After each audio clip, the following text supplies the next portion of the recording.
start in a few minutes, everyone. Already got quite a crowd, Felicity. It's exciting. Like dancing. Welcome, everyone.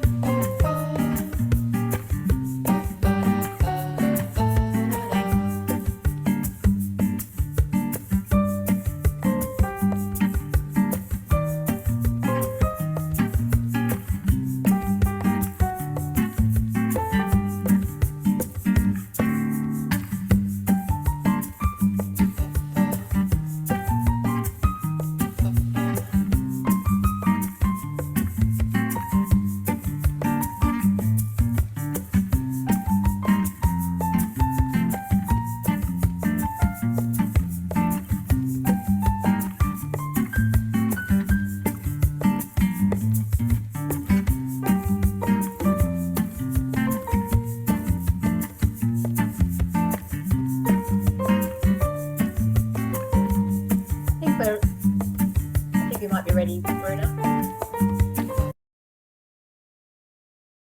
Hi, everyone. We're going to start with a translation slide. And welcome. Thanks, Bruna. Welcome to your meeting with ICM. The interpretation button should appear at the bottom of your screen, next to the Share Screen button. By clicking on the interpretation button, you can choose the language you would like to hear. The interpretation button will then transform this meeting into the selected language. To change the language you would like to hear again, follow the previous procedure by clicking on that same button.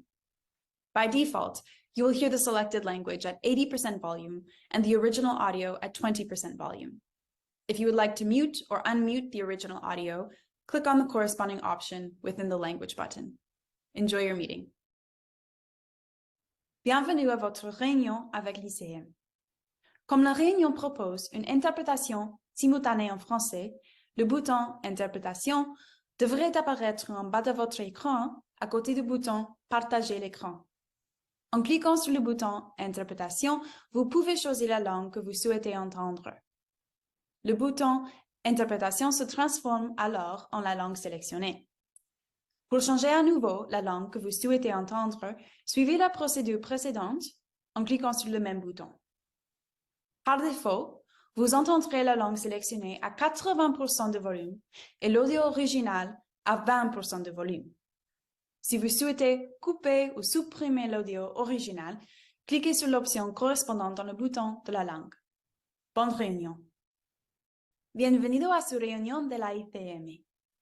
Como la reunión ofrece interpretación simultánea en español, el botón Interpretación debería aparecer en la parte inferior de su pantalla, junto al botón Compartir pantalla. Haciendo clic en el botón Interpretación, puede elegir el idioma que desea escuchar. El botón Interpretación cambia entonces al idioma seleccionado. Para volver a cambiar el idioma que desea escuchar, siga el procedimiento anterior pulsando el mismo botón. Por defecto, oirás el idioma seleccionado al 80% de volumen y el audio original al 20%. Si quieres silenciar o desilenciar el audio original, haz clic en la opción correspondiente del botón de idioma. Disfruta de su reunión. Bienvenido. Thanks, Bruna. So good morning, good afternoon, and good evening to you all. And welcome and thank you for joining us from all parts of the world as we begin this series of Aime webinars, where we explore the WHO framework for action, the 7 steps to strengthen quality midwifery education. My name is Felicity Copeland. I'm a midwife based in Australia, working for UNFPA headquarters, and it's my great pleasure to be part of the Aime group, the Alliance to Improve Midwifery Education, which is a partnership that was formed in 2022, so just last year, by UNFPA, together with WHO, ICM, UNICEF, as well as JPIGO, Momentum USA, Lardell Global Health, Liverpool School of Tropical Medicine, and the Burnett Institute. So we are many. Aime is dedicated to supporting midwifery education and training globally and provides opportunities for midwifery educators and in fact all of those involved in midwifery work to network, to share, and to learn together about midwifery education across the globe. In fact, you'll be seeing a little bit more of Aime and the work that we do very soon, as we're about to launch the new ICM and UNFPA direct entry and post-nursing midwifery program, as well as some standalone education modules. So please watch this Aime space. Aime is very grateful to Johnson & Johnson and also to the Gates Foundation for their support. And I also want to add how grateful we are for the leadership of Sarah Baziv and Geeta Lal in UNFPA headquarters. I'm here today with my colleagues. They were in the box beside me. I can't see them now. My colleagues, Erin Ryan, the Midwifery Educator Advisor from ICM. Actually, Bruna, I might ask you to put them up if you can. Thank you. So Erin's there, and Chisato Masuda, the Midwifery Program Analyst from UNFPA headquarters. And we are ably supported by Bruna Bimbato, the Digital and Logistical Coordinator with ICM in Brazil. Thank you.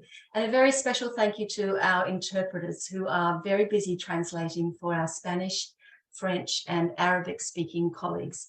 And I know that some of you got up at 4:30 a.m. to make this call, so all appreciation to you. So today's webinar starts with the very first step of the WHO Framework for Action, Leadership and Policy. We'll be hearing from two speakers who will share with us their considerable expertise about the significance of having strong midwifery leadership and the impact this can have on the visibility and also the availability of midwives to provide really sound quality care.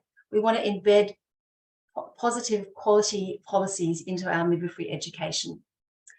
So I won't talk much longer, but we are aware that we're all a little bit webinar fatigue thanks to COVID. So we really want to engage with you during the process of this session. So we encourage you, as we can see that you've put things in the chat box, introduce yourselves.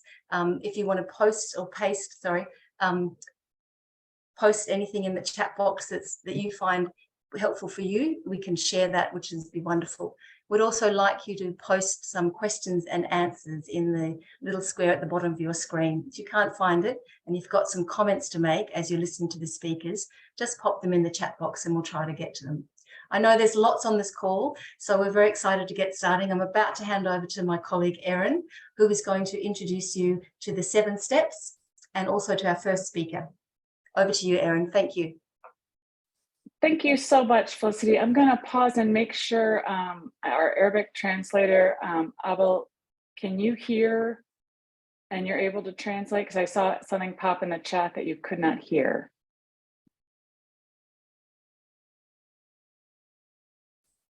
I'm going to keep going unless I see that come back. Welcome, everyone. Super exciting to be here. This is the WHO Framework for Action that you can see here on your screen. And we all know that quality midwifery education is urgently needed to improve not just quality of care and end maternal newborn mortality and stillbirths, and to deliver the UHC agenda, but also 50 other maternal indicators and infant indicators could be improved if we strengthen midwifery education.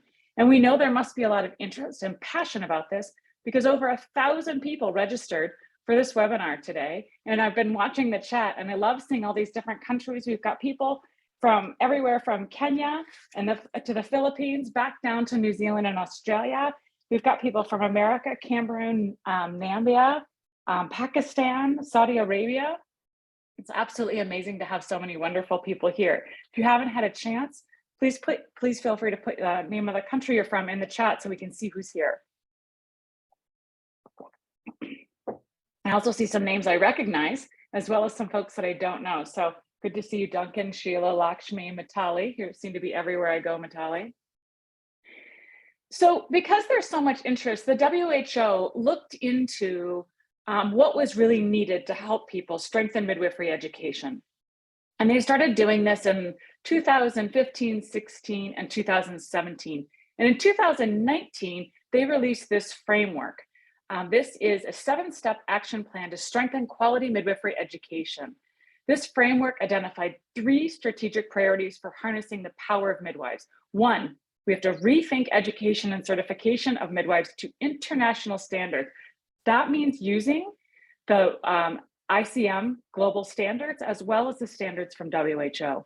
It means rethinking midwifery leadership, and it means stronger alignment of partners to improve quality midwifery education.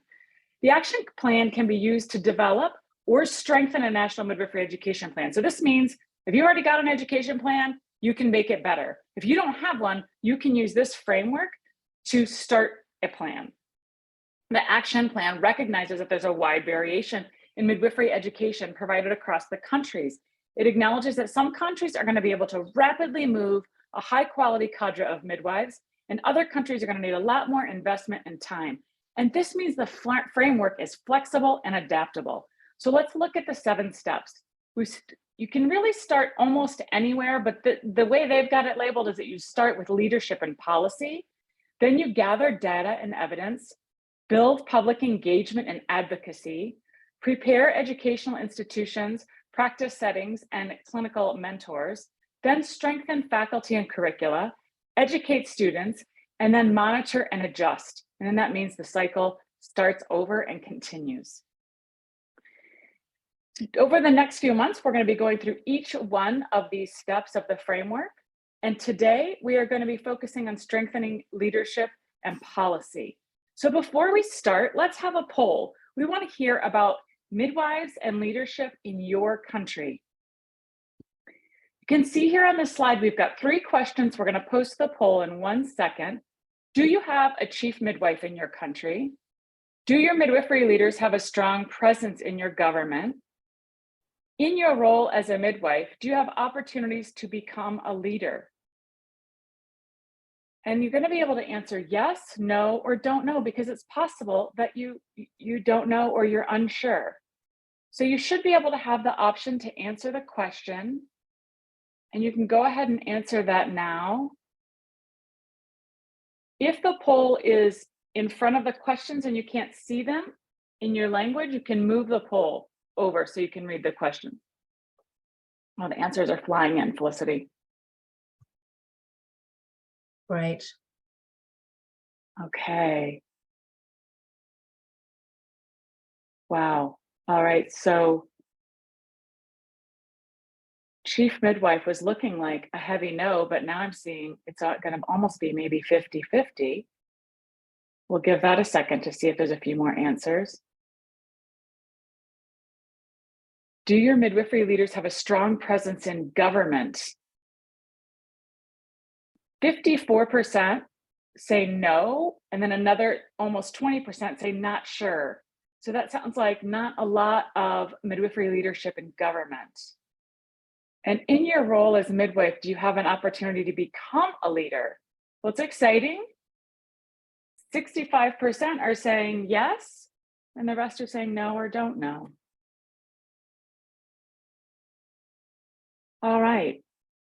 If you do have a chief midwife, I wouldn't mind seeing a few of those in the chat so we can see who's got chief midwives, or if you only have a chief nurse, that's an important distinction. I saw that Aime just posted only nurses have these opportunities.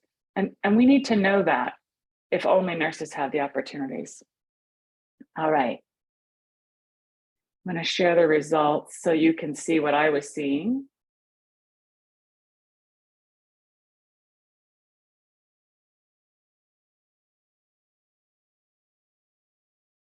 Thank you for this. And we're going to hear a bit more about each of these as we move forward.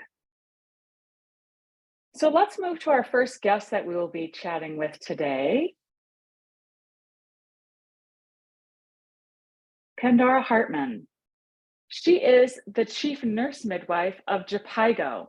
And I'd rather say that I don't need to give much of an introduction here for Pandora because she is a very well-known global leader and a midwife of over 20 years.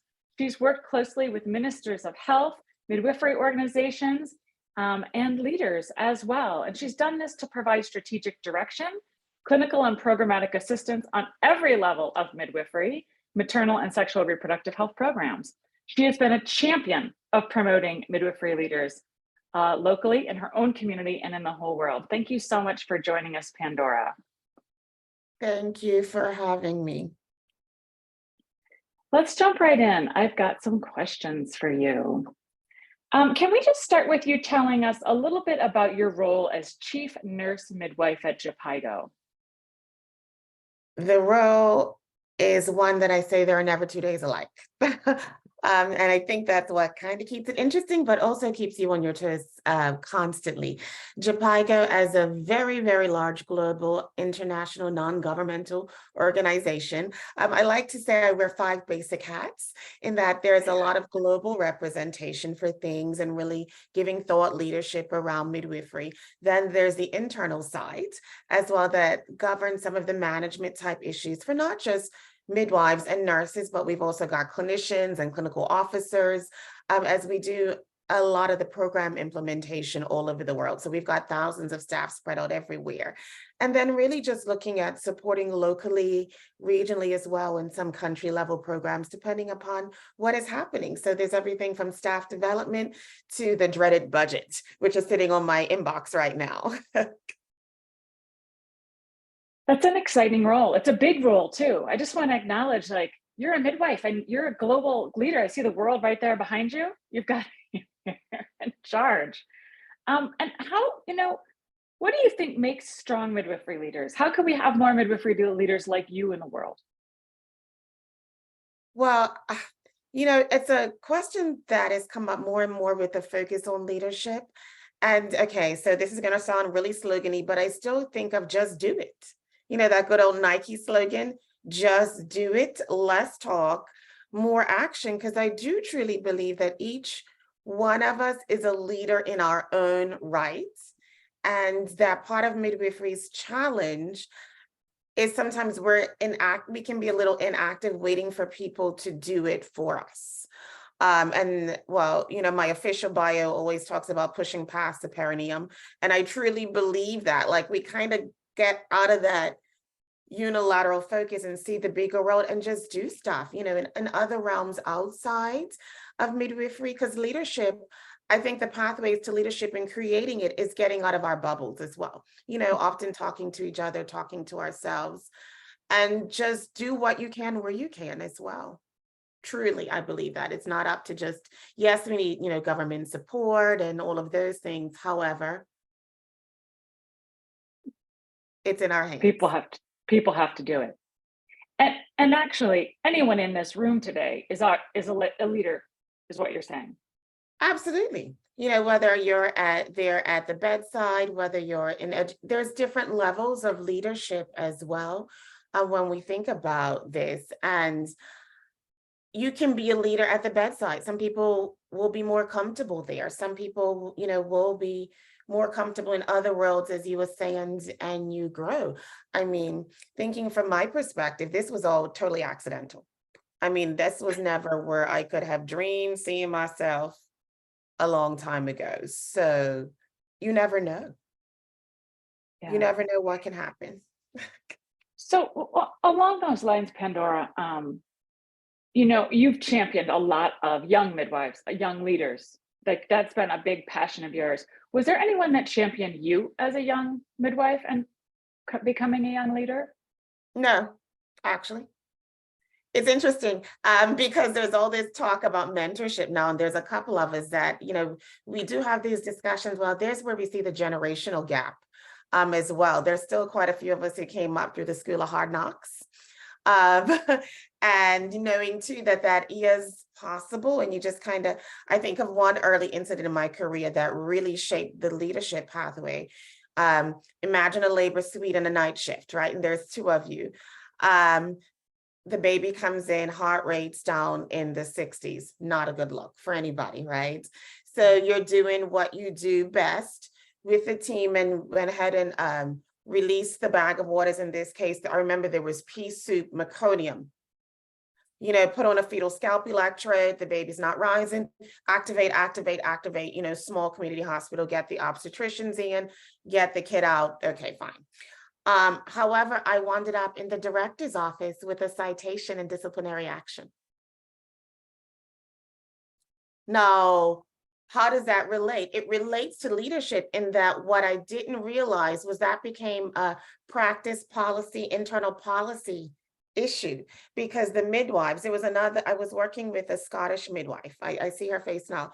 And the policy dictated that midwives were not allowed to rupture the bag of waters. Oh, So regardless of the outcome, I was still in disciplinary action. So that, when you think about shaping events, even though I still stayed in communication with the mom at the grocery store for years beyond, that really showed me how it's not always about doing the right thing, that sometimes those shaping forces that are around what's happening can really get you into some challenges. yeah. And so that's really kind of when I began digging around at some of the policy related issues, the protocols surrounding midwifery practice, and actually discovered a Midwifery Practice Act that hadn't been updated since the 1940s. So you see, one thing kind of leads to another and led to another, and that really had nothing to do with direct mentorship, but like I said, that school of hard knocks, which can also teach us lessons as well.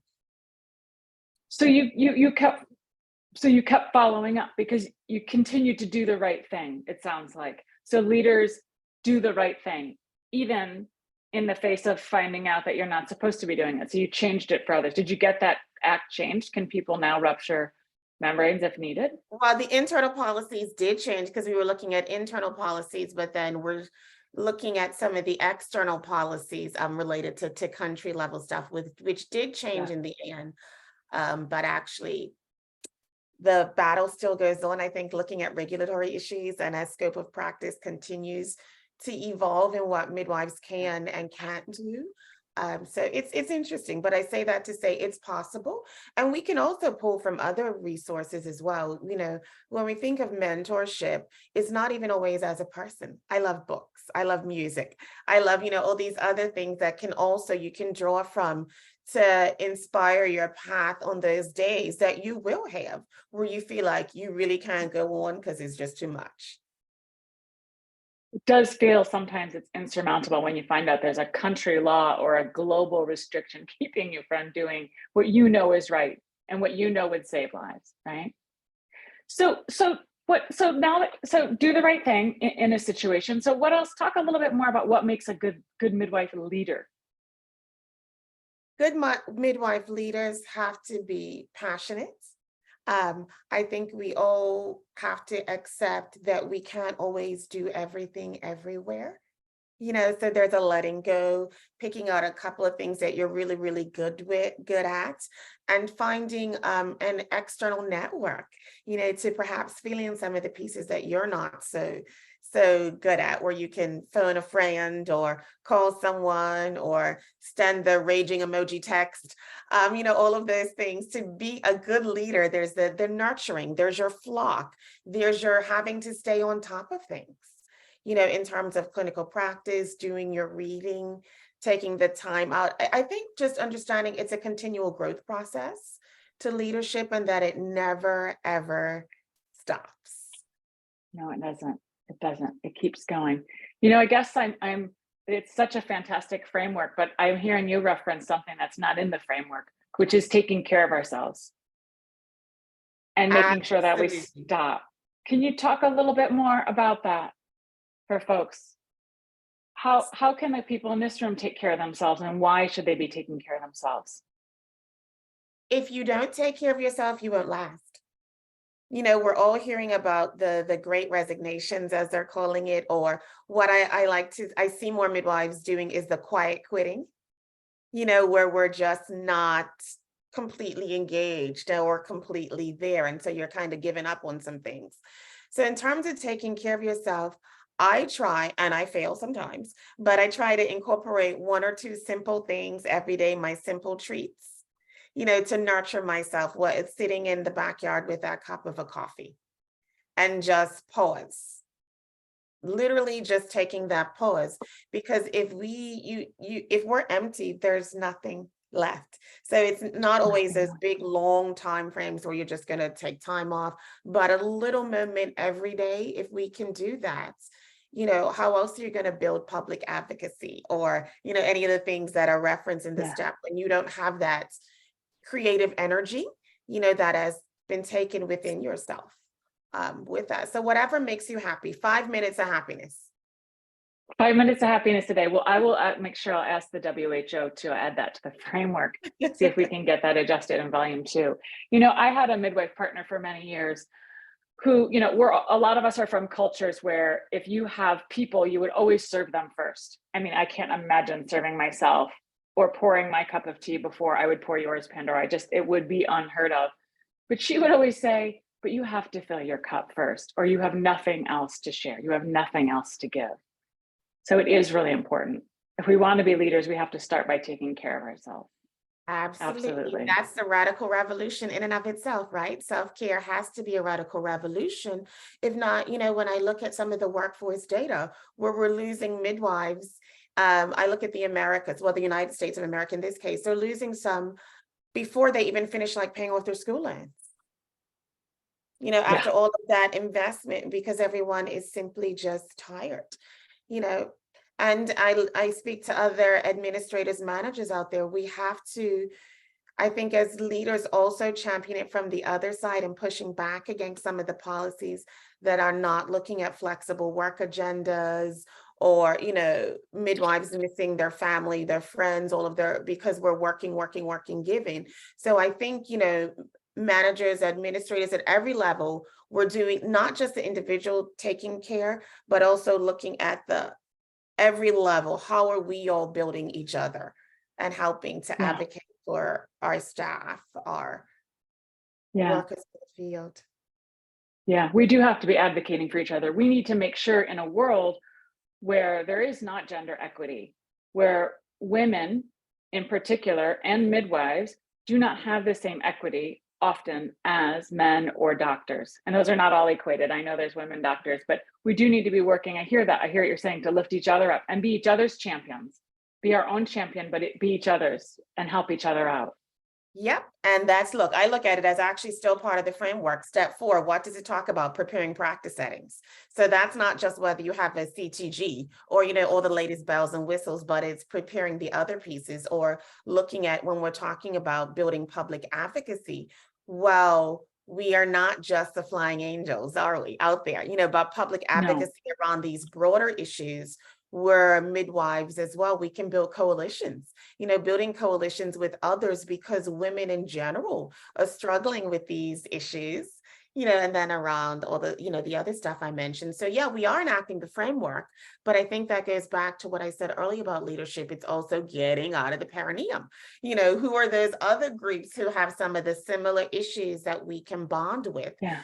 And I think it's good for all of us to have friends outside of the profession as well. So we get a lot. I mean, so yeah, champion ourselves, champion each other's, and coalitions with other people. This is great. I hope that people are hearing this. We've got a couple questions that I'd like to ask you from the chat. The first one, which ties right into this, is how do you get your voice heard? Like, how did you manage to get your voice heard? It is hard sometimes. I think it's sheer stubbornness on my part, to be honest. So I think that personality-wise has something to do with it. So getting your voice heard is also analyzing yourself, you know, because there's frontline people who take the hit sometimes, you know, out there, and there's others who feed the information up the pathway, right? So your voice can be heard in every way, whether it's sending that text message that's giving a leader the information that she or he may need to really do the advocacy framework, or that story from the ground. Or actually, it's funny because I think of when we were working on the Aime framework and I did a phone of friends, there was an issue. I'm seeing us all. And immediately I had responses from 7 countries. So they were getting their voices heard, pushing the information up the channel in different ways. It's being creative about it. Yeah. I was just going to say that, right? It's also sometimes if a door is truly closed, we should definitely keep knocking, but sometimes we need to turn around because the door behind us is open. And we need to be looking for where the path is, right? Take that path and keep building strength, momentum, and coalitions. Absolutely. There's that Ralph Waldo Emerson quote, which is a favorite of mine, you know, back to my books and my inspiration, that talks about don't go where a path may lead, but forging a new trail. Yeah. Absolutely. I've got another question for you. I could keep going on that, but I better answer the audience. They're the ones that we're here for the audience. I'm going to read it. It's a little long here. My observation has been that in those countries where midwifery is being strengthened, not all midwives are confident enough to take on the role of practicing their full scope. How can midwife leaders and leadership enhance the confidence of practicing midwives to take on their role effectively and not abdicate their power, especially clinical power? Ooh, that is a complicated question. So the question dealt with the areas of competency where you may not feel as strong to begin with. Well, I was saying earlier that not all of us can do everything, right? Nor all of us should do everything. So finding a really critical self-analysis of your strengths, right? The strengths and the weakness of the persons, the individuals, the systems. I do find as a leader, sometimes this is something we have a little bit of challenge of as midwives, was, we kind of want to say we're good at everything. So who's not good, right? And so then how can we get those who are not good, but you're interested? Okay, so I have found career-wise, there's a lot of designing your growth path, your CPD path to actually put into yourself a little bit too, and not just waiting for the system to give it to you. So I would say midwives, if that's where you're not good at, first of all, admit it in safe space, get resources to do those, and then start the individual learning to grow it back. Because you're not giving away your power, you cannot come halfway to the table. Understanding the strategies and the challenges that are midwifery, we cannot just talk without the solid competencies and actions to back it up. Because that's also where then we lose more ground if you're not coming to with that strong, solid clinical knowledge and foundation. Okay, so it's a multiple path. Once you have that, there's no physician, no politician, nobody in the world who can say, well, because you've got the solid background. And then you can go back to the issue of reclaiming the power or claiming it, because there's some, like I think of babies. Babies are a neglected piece of midwifery care, that first 28 days. I can think of that with this. Well, now we're strong in the babies, the baby knowledge, and then we can go forth and speak your voice. Because I do believe there is a danger if we go and give voice to something too soon when we're not ready for it. Mm-hmm. Mm-hmm. We think about the damage that we can do to the greater good, because sometimes I think when we talk about leadership, this is also where leaders have to step back sometimes and be able to make hard decisions, where there's not everyone is going to win. But you're looking at that longer term strategy in building competencies. And then also I'm throwing the challenge out there as I look at leadership and we look at this issue of competency, there is a problem. There's a problem in midwifery because we're not allowing educators or administrators or anybody to actually stay clinically grounded because of the inflexible policies that are a lot of times in places at institutions, at facilities, at country level. Yes, I'm going in on this one because it's an issue. And so we're never going to be able to build that competency and take that power if a huge portion of our workforce is unable to access strengths, strategies, resources, facilities to keep that competence going. And as midwifery grows and the knowledge base grows, to keep that up. So when we look at this framework and, my favorite steps, building advocacy, step 1, 4, and 3, well, leaders out there, what are we doing to make it happen, to stay competent? Yeah. Wow. Thank you. Felicity, I know that I'm probably over time and I could keep going, but are there any other questions I missed there? I know there were more questions I didn't get to. There are lots more questions and comments, and Pandora, I like the way you say network, call a friend, because in the chat box there's so many people saying hello Pandora, hello Pandora. So clearly a very beloved leader, and I don't believe for one second that you're an accidental leader and that it just happened, because I think you are showing such true insights into being a holistic leader, looking after yourself, recognizing, you know, as you said, the things that you can't do, and to network and share and collaborate, and it's just wonderful. And we could get you back for every single step, Pandora. I mean, you know, they all overlap, they all work together, they all have to be aligned to work. So we will have some time at the very end, Pandora, because there are some great more questions in the box, but I really thank you from all of us here, and really appreciate your inspiring words of leadership and courage, really. I think you're very courageous.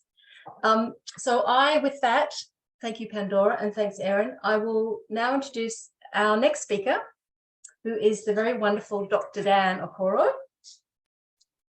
And it's my very great pleasure to introduce Dr. Dan Okoro. He is an obstetrician and gynecologist, previously with the Ministry of Health in Kenya, and now he is the Sexual Reproductive Health Rights Advisor for UNFPA in Kenya. And Dan was one of the founding members of the Midwives Association in Kenya, and was a key stakeholder in establishing the first ever national nursing and midwifery policy. And I think just for that, we could make you an honorary midwife, Dan. That is fantastic. You know, we so need those policies in government, and we so need your voice. And Dan champions for quality care through midwifery-led models and through the direct entry midwifery program. So a very warm welcome to you, Dan. And I'm going to let Erin have a chat with you now. Thanks, Erin. Dan, I am delighted to have you here. Thank you for coming. And you have done so much for midwives. And I'd love it if you could start by just telling us a little bit about your role as Sexual Reproductive Health Advisor in Kenya, specifically, of course, with what you've done a little bit more about midwifery. Thanks, Erin, and thanks the team for having me here. And good morning, good afternoon, good evening to all. Yes, I'll just be prescriptive on this so that it will just be brief in terms of what we do. With having a background of obstetrics and gynecology, which sometimes people say, oh, okay, are you a senior midwife? But it's all about midwifery. It's about the mothers, about the newborns. So having worked with the Ministry of Health and now with the UNFPA, we do support in terms of looking at the technical support, guidance, and policy formulations at the Ministry of Health and even other partners. And more so looking at, which also includes midwifery, looking at sexual reproductive health and rights, access, ensuring access, universal access to quality of care. Because what we want to see is a zero preventable maternal deaths, as far as this is concerned. So becoming a liaison and working in partnership with other organizations, other agencies to provide the technical support which is relevant to the maternal or enhancing or improving maternal and newborn outcomes. So in a nutshell, just more about technical support in these areas. Thank you for that. Can you tell me a little bit more about how you promote midwifery leadership, and any stories from the field or lessons that you've learned that demonstrate effective midwifery leadership? Thanks, Erin. I would first of all say that I'm quite passionate about midwifery. At first, as I was growing up, a young medical student had a phobia or had a fear of doing obstetrics or handling matters to the mothers, a pregnant mother, and the delivery, because I was looking at the two lives. The dyad, the life of the mother, and the life of the baby, and said, "Now this is too complicated for me. I don't think I can handle this." But little did I know that that would become my destiny in terms of the professional. And also a little bit of background as a child, as I was growing up. I stayed at least for a few years in my primary school under the support of my grandmother, who happened to have been a traditional birth attendant. And so it looks like I kind of perfected her work, and but not that I was driven by what, but I still remember a few stories that she did mention during whenever you had stories of some of the maternal deaths that did occur in our village where I was staying. And I think we lost one of the students who was a teenager and who got pregnant, and attempted abortion, one attempted abortion, another one in another place, or had obstructed labor and died. And my grandmother, I could hear her saying that I cannot stay with a mother from one, what do I know nowadays, we say that from sunrise to sunset. And she could mention that she doesn't stay with a mother that long. So kind of, those are some of the things that even when I started practicing now, I could have that reflection, and it's probably some of these things which have already been written in the books. And I would say that in terms of supporting midwifery leadership, I read a bit about John C. Maxwell in terms of leadership, and says everything rises and falls on the leadership. And so therefore, even if we want great leadership in midwifery, we must also take the position of leadership as midwives. And that's also brought us into that perfect order. How do we ensure that we have a midwifery-led care? Because many times when you interact with the midwives, even where those who are working in the labor ward, the maternity, they introduce themselves, I'm a nurse, I'm a nurse, I'm a nurse. So nobody owns that process of the midwifery care, and therefore they don't look and have that lens. And the midwifery had existed as a chapter within the nursing fraternity, which is a place at least to host it for some time. And the roles need to become an independent association or a body came up, and we supported that. And that's what about 8 years ago. It had been a long journey, and I think I've seen somebody making a comment on this, looking at how it was not an easy journey as such, because it was looked at we are dividing the nurses, as it were. That why are you splitting nurses? Actually, somebody approached me one time and said, why are you dividing the nurses? So you see, because sometimes we look at it in the sense of ceding power or ceding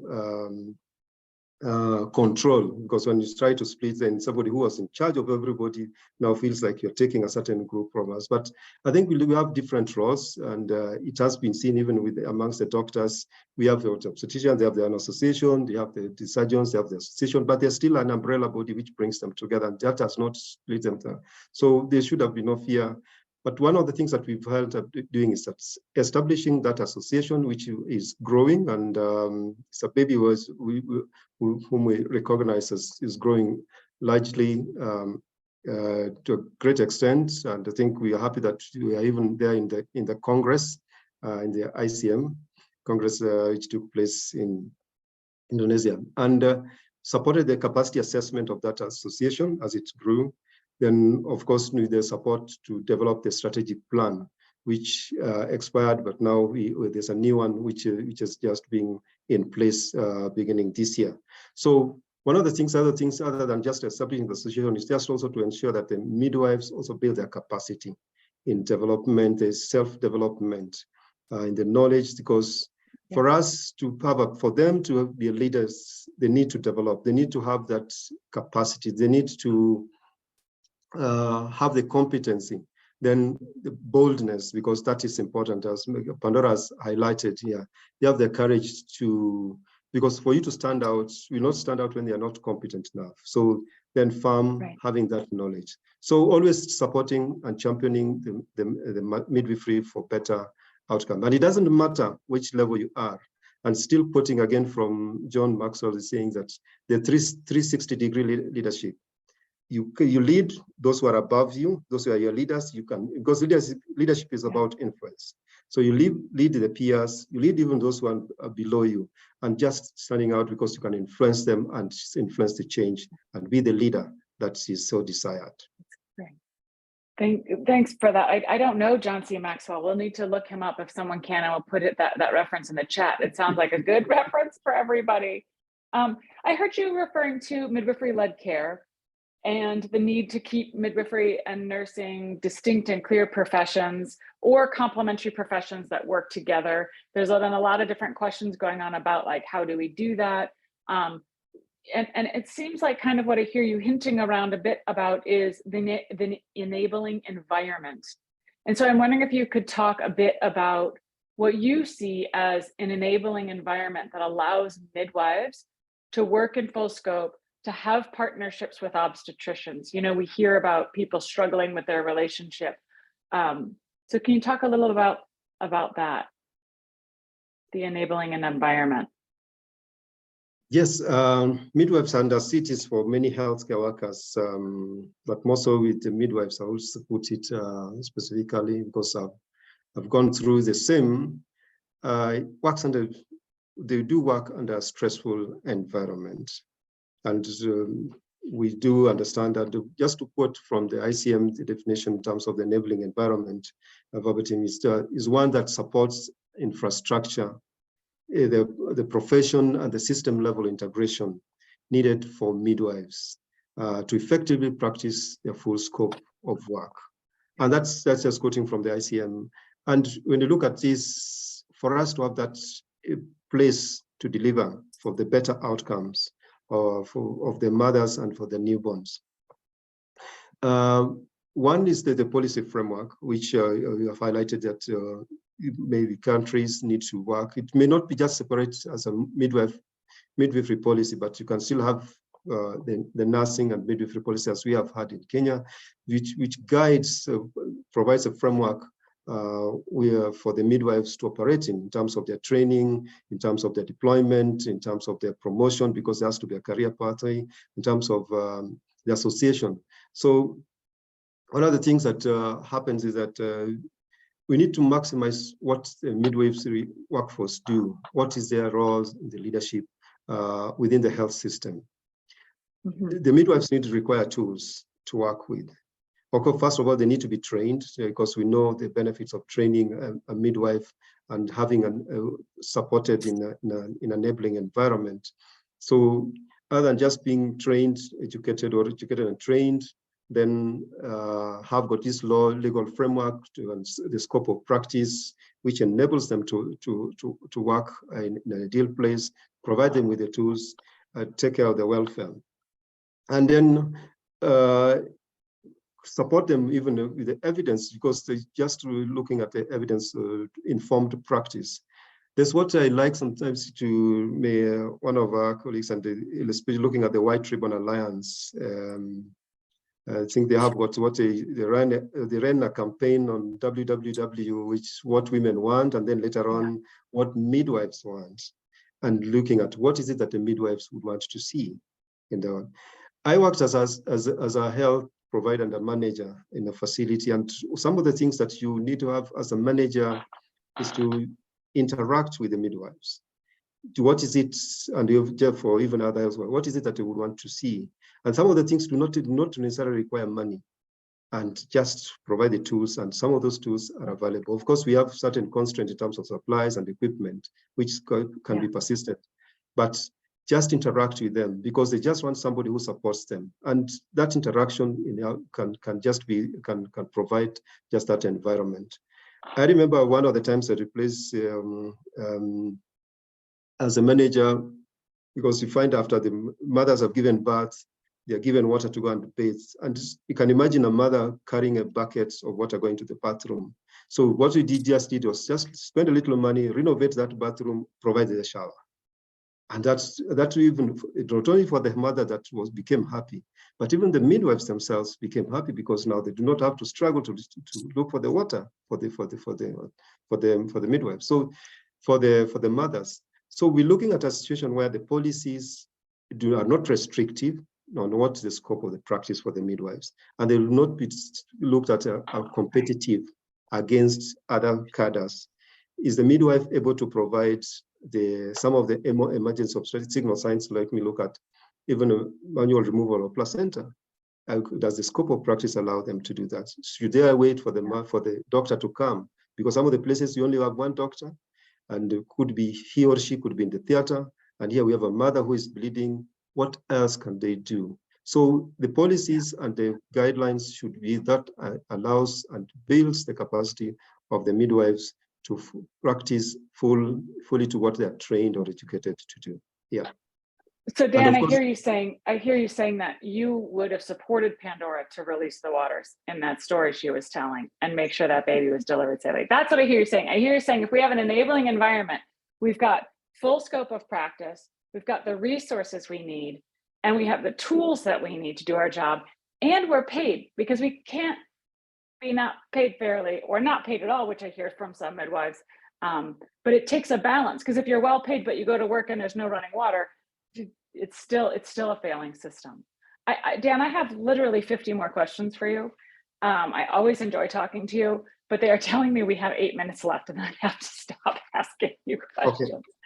So thank you. It was delightful to have you here. You're an incredible champion of midwives, and I'm sure we'll have you back to hear more, because there are a lot more questions for you. Felicity, I better hand back to you. Okay, all right, thank you. Yeah, that was so great, Dan. I had such a delightful time meeting you in Kenya and hearing all those great stories from the field. They just make midwifery really live and we can relate to it. And I really like that thing you just said, simply, you know, interact. You know, one of the things about enabling environments is interacting and supporting each other. So there is so much I got out of your talk. Thank you. Thank you so much. Erin, how do we run out of time? My gosh, we're too busy dancing, I think, at the beginning. So Bruna, let's just go to the how much time, maybe we've got, I'm looking at the clock, we've got 6 minutes. Let's just sum up the quick 3 points of leadership, although we just, Dan just made a beautiful analogy about the enabling environment and quoted ICM. So we understand the enabling environment. And I think Pandora really brought that thing out about champions, finding your champions and being a champion, and that thing about just do it, just get moving. We can't wait for anyone else. Midwives have to be proactive. And I think midwives have to be political. I think that's what Pandora was saying. Really fight for change, really stand up, look after each other, look after yourself, admit your limitations, but be political, because we're trying to improve quality midwifery care and quality midwifery education.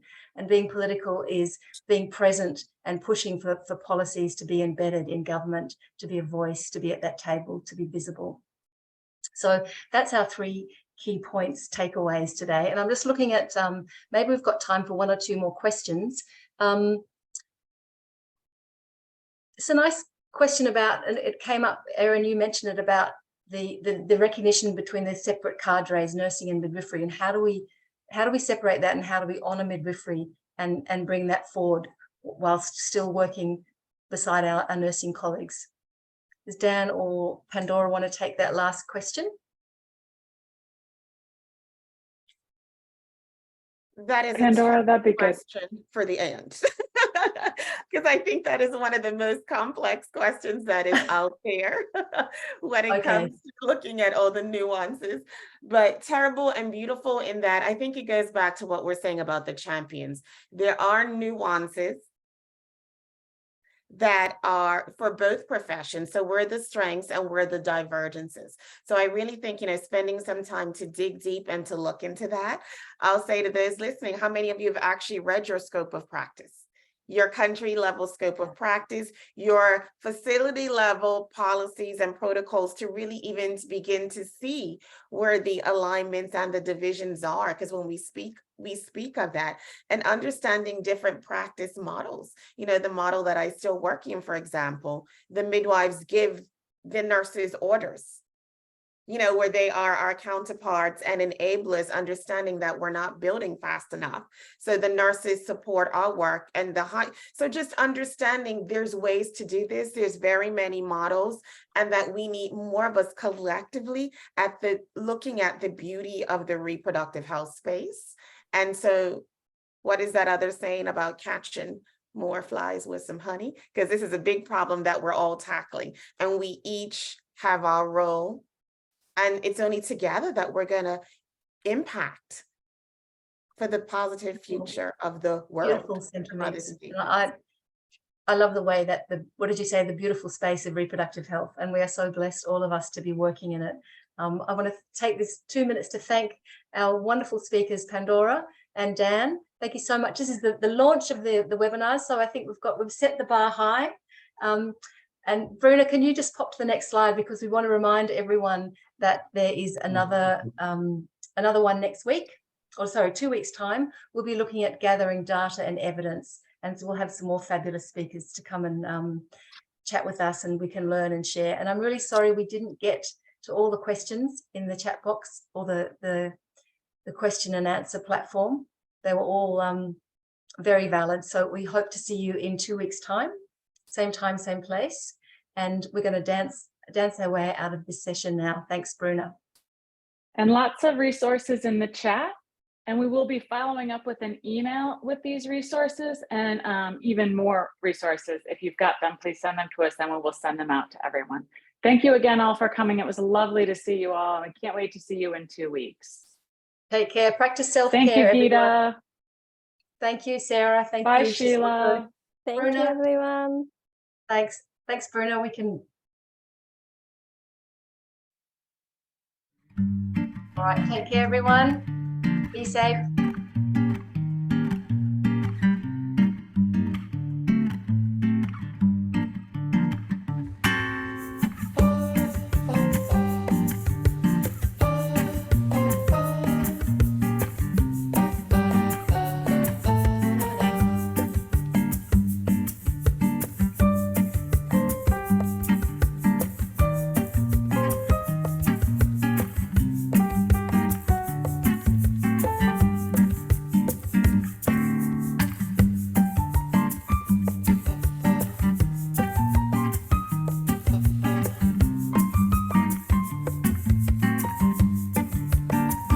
Lots of thank yous in the chat. We need to thank you for coming. Yeah, thank you all. We'll see you all soon.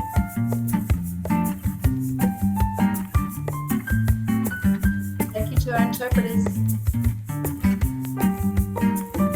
Thank you for a great session. I feel like I need to Shazam this song. It's such a Good way to start the morning, right, Pandora? We're all ready to lead on. absolutely. Bedtime for me.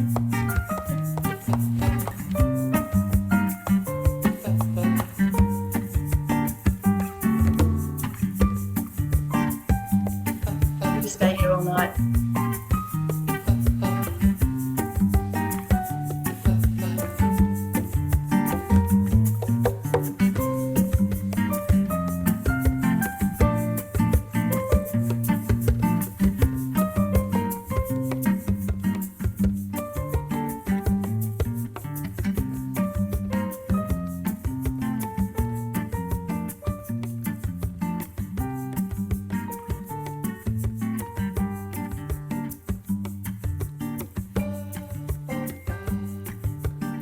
We should save all the messages in the chat, the questions.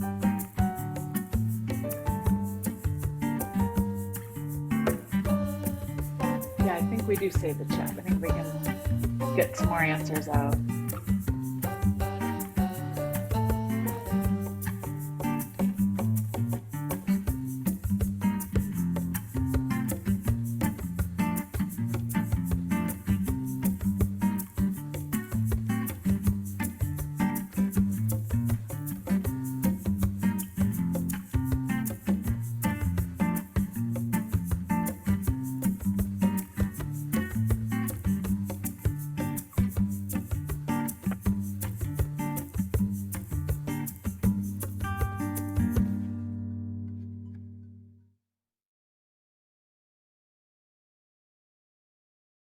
Thanks, Bruna.